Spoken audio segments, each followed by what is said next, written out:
여러분을 축복합니다.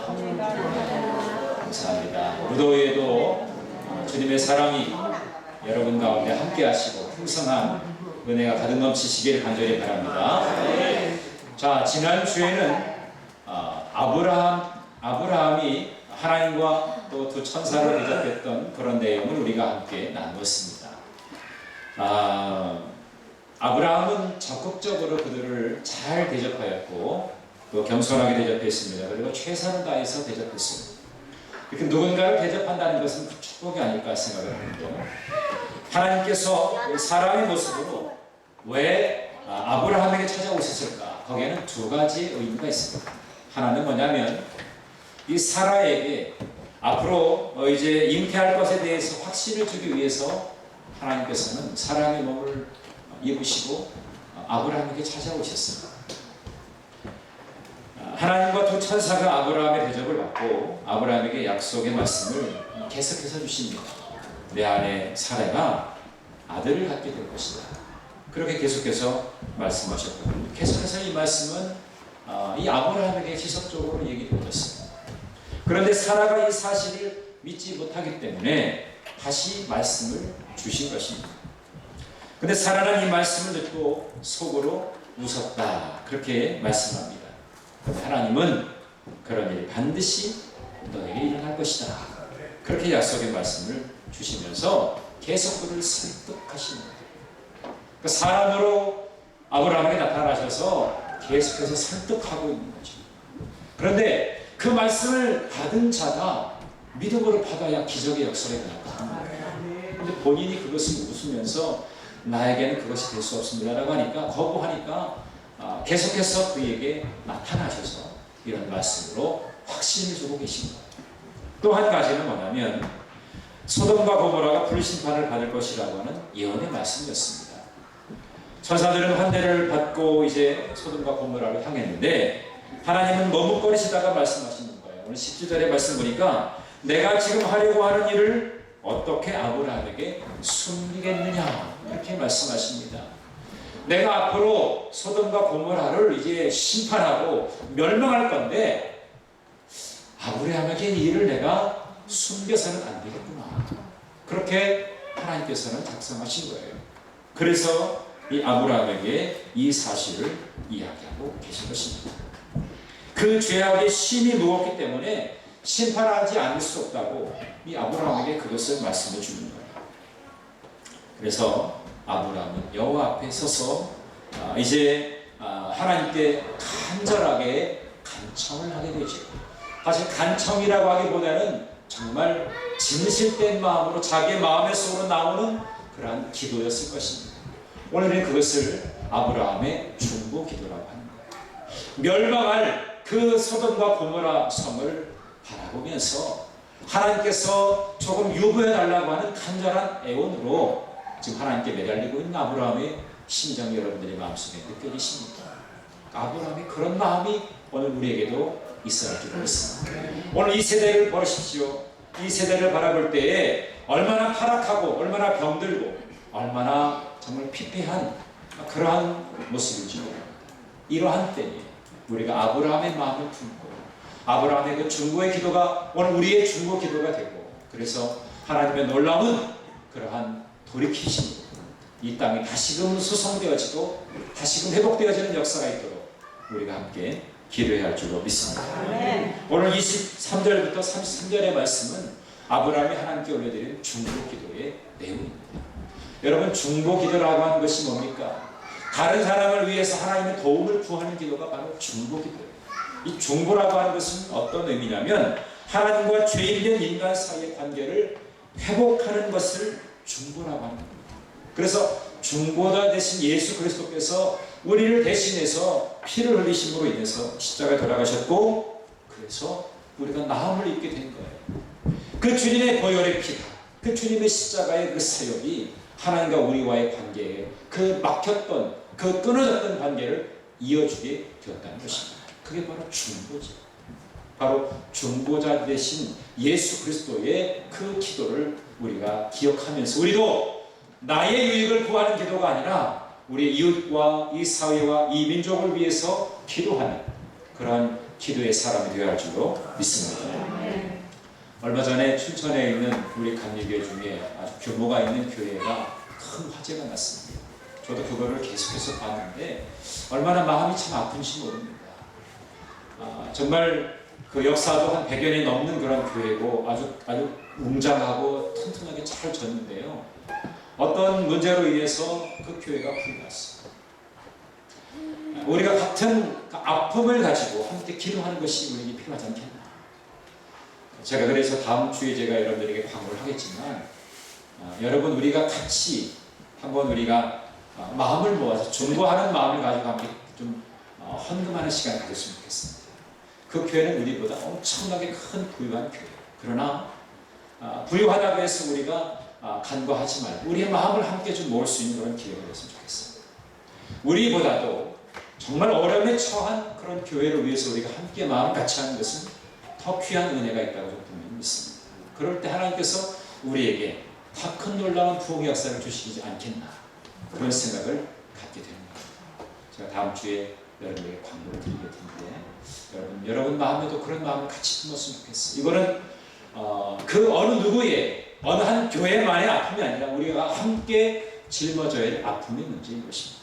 그래서 함께 그 아픔에 공감하고 같이 그 교회가 다시금 잘 회복될 수 있기 위해서 기도하는 것. 그것이 바로 오늘 우리에게 주어진 그런 귀한 사명이라고 생각하는 것입니다. 자, 여러분 이제까지 지내오시면서 여러분은 누군가를 위해서 정말 간절한 기도해 본 적이 있으십니까? 나 자신이나 우리 가족들만이 아니라 우리 이웃들을 위해서 정말 간절하게 기도한 적이 있었단 말입니다. 그래서 그 기도를 받은 그분이 잘 회복되어져서 은혜를 체험하게 된 그런 일들을 여러분이 한번 경험해 보신 적이 있으시나요? 오늘 이 소돔과 고모라 성에 이제 심판이 임박했음에 대해서 하나님이 이렇게 말씀하십니다. 20절과 21절의 말씀 보니까 여호와께서 또 가라사대 소돔과 고모라에 대한 부르짖음이 크고 그 죄악이 심히 중하니 내가 이제 내려가서 그 모든 행한 것이 과연 내게 들린 부르짖음과 같은지 그렇지 않은지 내가 보고 알려 하노라 이렇게 말씀하고 있습니다. 자, 여기서 우리는 두 가지를 아주 주의 깊게 살펴볼 필요가 있는데 하나는 뭐냐면 이 죄라고 하는 것은 부르짖는 소리가 있다는 거예요. 여러분 죄가 무슨 부르짖는 소리가 있겠습니까? 그런데 죄의 그 파장이 미치는 영향이 상당히 큰 소리를 내고 있다는 것입니다. 우리가 죄를 짓게 되면 그 죄는 소리를 냅니다. 남을 억울하게 만들고요. 남의 눈물을 흘리게 하고 학대하고 또 고통을 주면 그 고통이 그냥 있는 것이 아니라 그 고통의 소리가 하나님께 들리게 된다는 겁니다. 이 죄라고 하는 것은 그렇게 소리를 내게 되어 있다는 겁니다. 또 한 가지는 뭐냐면 하나님께서 심판하시기 전에 오셔서 확인하신다고 하는 것이 사실입니다. 이 소돔과 고모라를 그냥 심판하지 아니하시고 일단 오셔서 확인하십니다. 여러분 하나님께서 확인하신다는 건 뭘까요? 죄가 있나 없나 그거를 확인하신다는 것은 뭘까? 한마디로 다른 표현을 하게 되면 그들에게 기회를 주신다. 회개할 기회를 주신다. 그들이 자기 스스로의 잘못을 뉘우치고 회개하고 돌아서면 하나님은 마음에 가지고 계셨던 그 뜻을 바꾸실 수 있습니다. 그러나 그것을 돌이키지 아니하고 그대로 자기네들의 눈이 가리워져서 깨닫지 못할 때는 결국에는 멸망의 자리에서 벗어날 수 없다는 것을 말씀해 주고 있는 거예요. 자신의 조카 롯이 살고 있는 이 소돔에 심판이 임한다는 소식을 듣고 아브라함은 가만히 있지 못했습니다. 사실 롯만 생각한다면 롯에게만 이야기해서 꺼내올 수는 있었겠지만 아브라함은 그렇지 않았습니다. 이 아브라함은 그 소돔과 고모라 성 전체를 위해서 기도하고 있는 거예요. 그러면서 하나님께 간구하기를 의인 50명이 있다면 하나님께서 그들을 생각하셔서 이 땅을 이 성을 소멸하지 말아달라고 그렇게 애원하고 있는 거죠. 그런데 아브라함의 생각은 달랐습니다.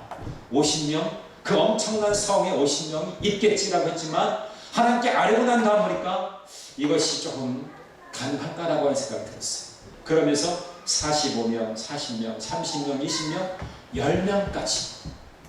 10명까지 이제 줄어들면서 하나님께 안타까운 마음으로 기도하는 거죠. 하나님, 이 소돔과 고모라에 10명 의인이 있다고 하면 그 10명을 생각하셔서 이 성을 멸하지 말게 해달라고 그렇게 간청하고 있는 내용입니다. 여러분, 그 어마어마한 큰 성에 의인 10명이 없다고 하면 이거 얼마나 안타까운 일입니까? 그러나 결국에 그 성은 의인 10명이 없어서 결국에 망하게 되잖아요. 그런데 그 가운데서 이 롯의 가정은 구원받게 돼요. 왜 그랬을까? 그것은 아브라함의 중보기도 때문인 줄로 믿습니다. 누군가 나를 위해서 기도하는 손길이 있기 때문에 오늘의 내가 있는 거예요. 오늘 여러분 이 자리에 우리가 모여있는 것이 내가 잘나서 모인 것 같지만, 내가 앉아있는 것 같지만, 내가 건강관리 잘하고 내 삶의 형편이 괜찮아져서 지금 이 자리에 앉아있는 것 같지만, 사실은 누군가 여러분을 위해서 기도하는 손길이 있었기 때문에 오늘 이 자리에 계신 줄로 믿습니다. 그렇기 때문에 우리도 누군가를 위해서 중보할 수 있는 그런 믿음의 사람이 되어 줄로 믿습니다. 자, 그러면 아브라함은 중보기도를 어떻게 드렸는가? 첫 번째로 소돔 전체를 위해서 중보기도했습니다.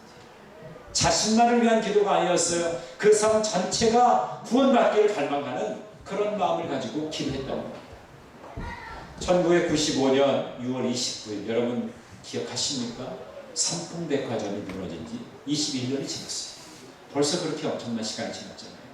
그 당시에 그 어마어마한 사건, 그 사고 속에서 3명의 젊은이가 살아났습니다. 며칠 만에 살아났어요.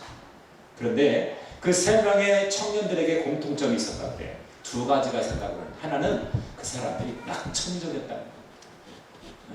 그냥 늘 그냥 회활한 그런 사람들이었다는 겁니다. 그리고 또 하나 아주 중요한 것이 있었는데 자기보다도 다른 사람을 생각했다는 거예요. 무슨 말이냐면 내가 죽으면 우리 어머니나 우리 할머니 어떻게 될까?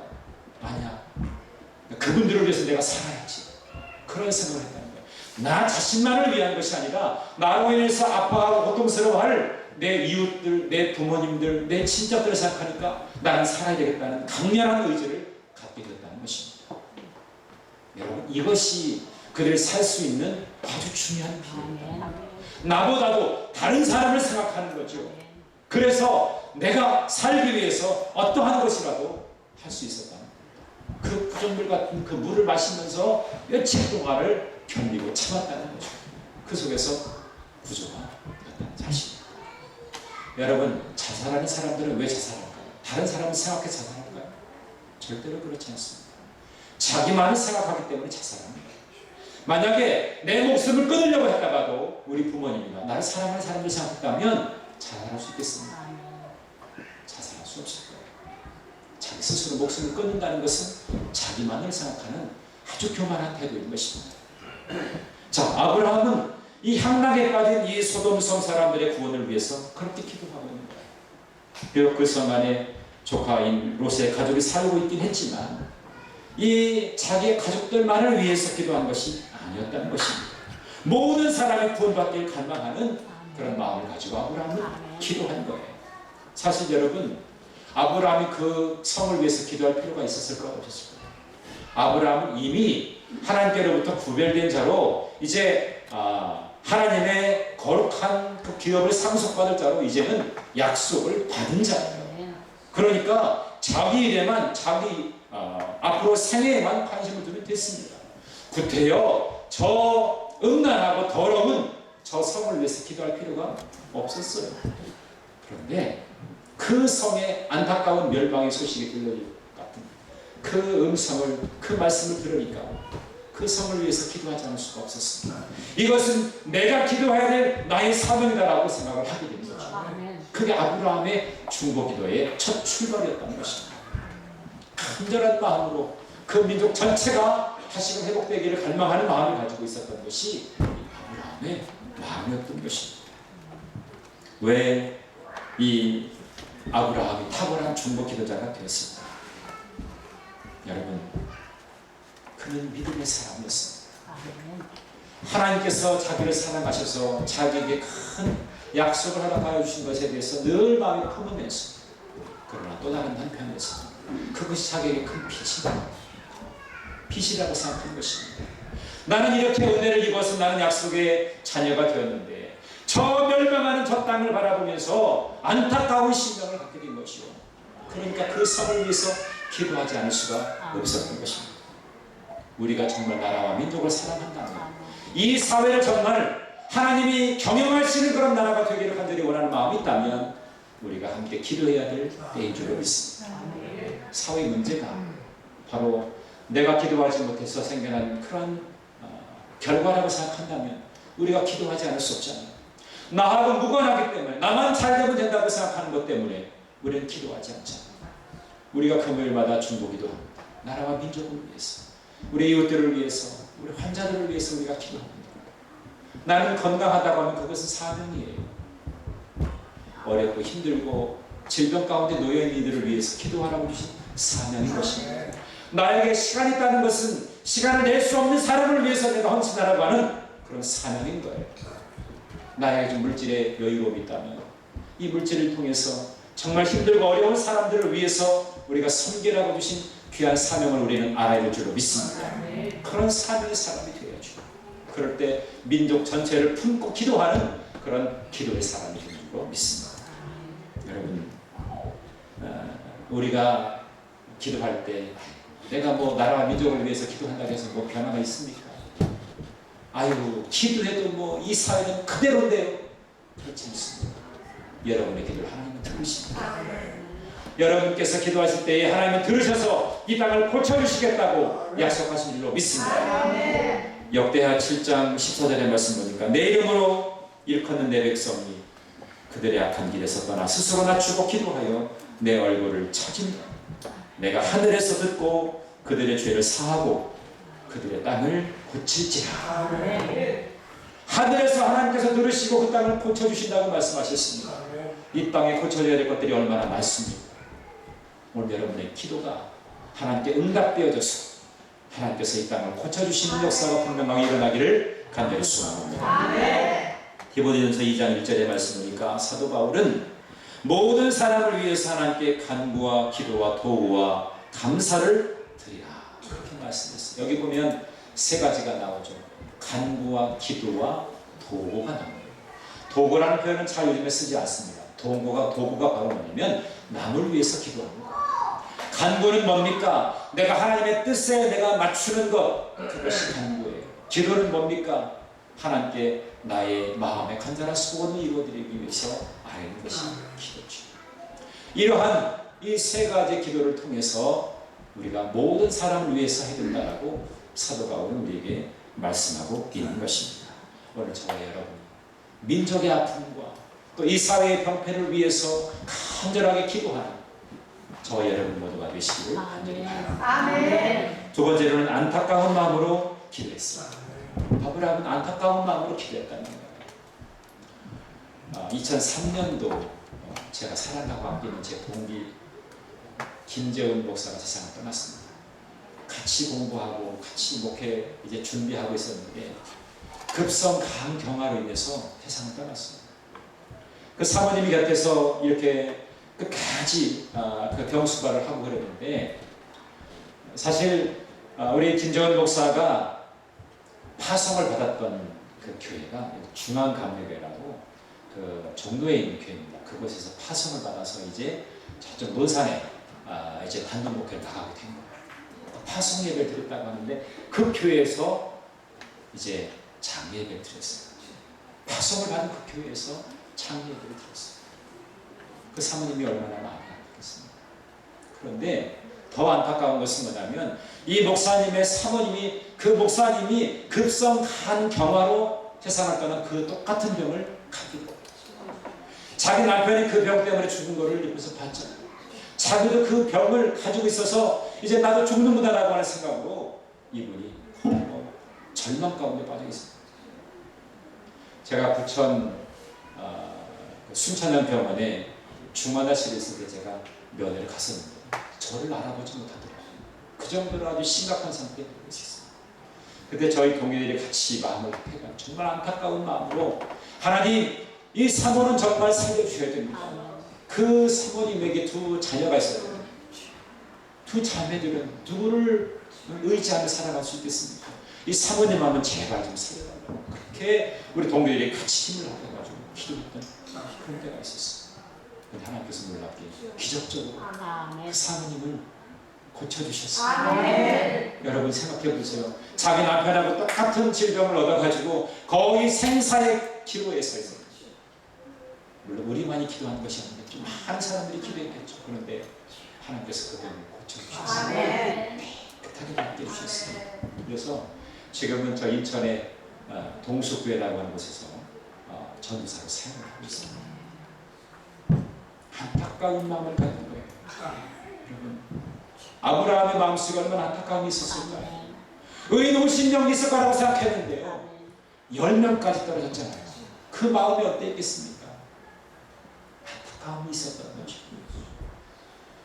저는 아침에 새벽 예배를 인도하고 제가 무릎을 꿇고 기도할 때마다 이 성도님들 한 분 한 분들을 떠올립니다. 어떤 분을 떠올릴 때는 참 안타까울 때가 있어요.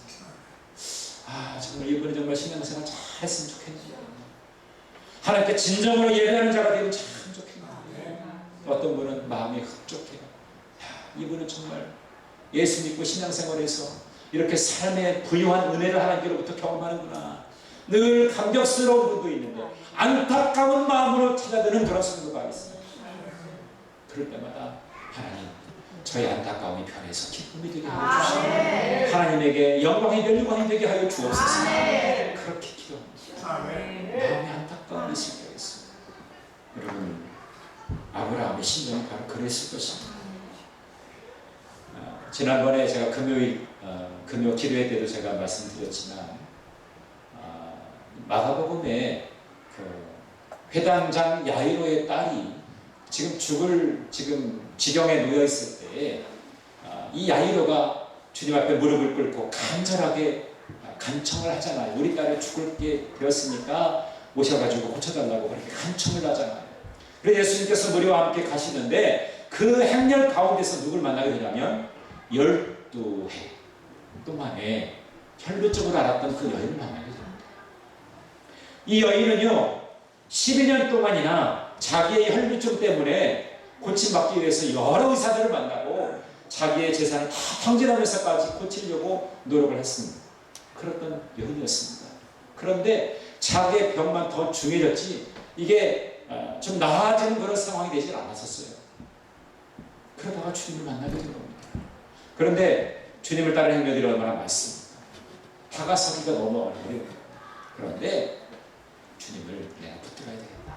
그러고서 그 무리를 휘지고 들어가가지고 주님의 옷자락에 손을 만졌다.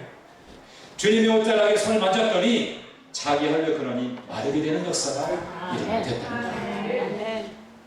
예수님께서 그거를 자기에게서 능력이 나간 것을 주님께서 아셨어요. 그래서 누가 내 옷에 손을 만졌느냐? 되었느냐? 그렇게 물어보시죠. 그래서 이 여인이 자기가 그랬다고 예수님께 여쭈니까 예수님께서 이렇게 말씀하셨습니다. 나라, 내 믿음이 너를 구원하였으니 평안이 있다. 내 병에서 놓여 건강할지어다. 이렇게 주님이 선포하신 분이 있습니다. 주님은 그 여인의 안타까운 마음을 아셨던 거예요. 안타깝게 간절하게 구하는 그 여인의 모습을 보시고 주님은 고쳐주신 거예요. 성경에서 주님께서 어떤 병자를 고치러 가시다가 중간에 그 여인의 그 안타까움을 보시고 치료하신 사건은 아주 우리에게 주는 교훈이 참으로 많습니다. 여러분, 기도할 때마다 여러분이 정말 기도해야 될 대상이다. 안타까운 마음을 가지고 그렇게 기도할 수 있게 되는 아브라함처럼 그런 마음이 여러분에게도 임하게 되기를 간절히 바랍니다. 마지막 세 번째로는 겸손한 자세로 아브라함은 기도했습니다. 하나님은 언제나 겸손한 자의 편에 서십니다. 그래서 겸손한 자의 기도를 들으십니다. 오늘 말씀해 보니까 아브라함이 기도하면서 여러 겸손한 태도를 보입니다. 나는 티끌이나 재와 같사오나 감히 주께 아뢰나이다. 감히 주께 아뢰나이다. 이번만 더 아뢰나이다. 이렇게 주님 앞에, 하나님 앞에 자기의 겸손함을 드러내고 있는 것입니다. 여러분, 성경에 보면, 특별히 잠언에 보면은 교만과 겸손에 대해서 말씀하고 있죠. 교만은 멸망의 선봉이고 겸손은 존귀의 앞잡이다. 이렇게 잠언 18장 10절에 말씀하고 있습니다. 이 겸손은 온유와 잘 연결되어 있는 거예요. 이 온유라고 하는 것은 뭡니까? 하나님 앞에서 잘 길들여졌다는 것이죠. 그러니까 하나님께서 가라 하면 가고 오라 하면 오는 거예요. 그게 잘 길들여진 온유의 상태라는 거예요. 여러분, 말이 두 말이 있습니다. 잘 길들여진 준마가 있고요, 야생마가 있어요. 여러분, 잘 길들여진 준마하고 야생마하고 어떤 말이 잘 달릴 수 있을까요? 네? 달리는 거는요, 야생마가 잘 달립니다. 그런데 잘 빠르다고 해서 중요한 것이 아니에요. 여러분, 사람이 타는 것은 준마지 야생마를 타지 않습니다. 왜냐하면 준마는 주위에 뛰어라 하면 뛰고 서라 하면 서는 거예요.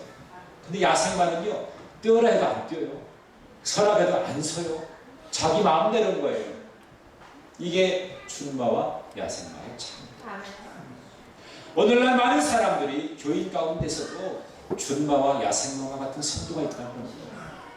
하나님이 말씀하실 때 너 서라 멈춰라 하면 멈추고 너 가라 하면 가라. 네. 서라 안 서고 가라기도 안 가고 그렇게 말씀에 순종하지 아니하는 그런 교만한 성도들이 있다는 겁니다. 오늘 여러분, 우리는 어떠한 모습을 가진 성도입니까? 나는 준마와 같은 성도인가? 아니면 야생마와 같이 내 뜻대로 하옵소서, 아버지 뜻대로 마시고 내 뜻대로 하옵소서 그러는 성도입니까?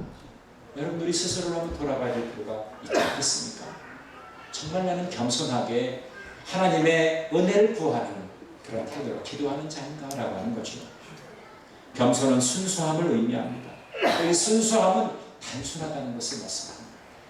주님이 말씀하시는 그것이 주님의 뜻이기 때문에 내가 어떤 일이 있어도 그것을 지키기 위해서 힘쓴다는 거죠. 힘들고 어려워도 가게 되는 것, 그것이 바로 주님이 원하시는 길을 가는 믿음의 사람의 행복인 줄로 믿습니다. 오늘 여러분, 아브라함은 그러한 정말 겸손함으로 하나님의 뜻을 구하는 믿음의 사람이었던 것을 보게 됩니다. 그 아브라함의 중보 기도가 있었기 때문에 사실 소돔과 고모라 성은 멸망할 수 있을지 몰라도 그 성에 있었던 롯의 가정은 구원받게 됐잖아요. 오늘 여러분의 기도를 통해서 누군가가 살아날 수 있다. 얼마나 귀하고 복된 일입니까? 여러분이 기도의 대상을 다시 한번 떠올려 보시기 바랍니다. 우리 주변의 교회들, 우리 이웃들, 이 나라, 이 민족을 위해서 함께 더 뜨겁게 기도해야 될 때가 바로 이때가 된 줄로 믿습니다. 그런 마음을 가지고 우리가 더 깊이 있게 기도하는 그런 저와 여러분이 되기를 간절히 바랍니다. 여러분, 아브라함의 중보 기도를 여러분 기억하시기 바랍니다. 때로는 나와 상관없다고 생각할 수도 있어요. 그러나 내가 기도하지 않는다고 할 때에 아무런 역사가 일어나지 않는 거예요. 그러나 내가 정말 아브라함의 심령을 가지고 기도할 때에 정말 겸손한 자세로 안타까워하는 마음으로 모두를 위해서 함께 중보할 때에 하나님께서 기뻐 받아주실 줄도 믿습니다. 오늘 여러분의 기도를 통해서 이 땅이 치유가 되고 회복되어지는 역사가 일방에 되길 간절히 바랍니다. 여러분의 그 중보기도 때문에 여러분의 가정은 더 크게 놀랍게 부흥하는 역사가 일방에 되시기를 주님의 이름으로 간절히 축원합니다. 오늘 말씀 생각하면서 함께 찬양하겠습니다. 누군가 너를 위해서 기도하며 함께 찬양하겠습니다.